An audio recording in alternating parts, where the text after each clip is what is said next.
Сәлем достар деп қойсаң. Мынау міне сіздердің көріп тұрғандарыңыз Семей көпірі. Семейдің көпірі түнгі уақытта жарықтандыру жақсы жұмыс істеп тұр.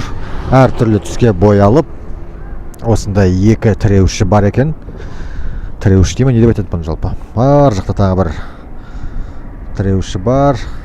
Ол бірақ енді түске боялып тұр, көк түске боялып, әртүрлі түстерге боялып. Бұл көпір Семейдің көпірі секілді осындай әлемнің тағы да бір екі жерінде бар екенін білемін. Енді нақты мүмкін тағы да одан да көп шығар. Бұдан үлкен ұзын көпірлер болу керек. Сан-Францискода бар, одан кейін Түркияда бар екенін білемін. Әйтеуір комментарийге жаза кетіңіздер, тағы қай мемлекеттерде бар. Әдемі, негізі дәу көпір екен. Ал мынау Ертіс өзені түнде әрине қатты көрініп тұрған жоқ, бірақ үлкен өзен.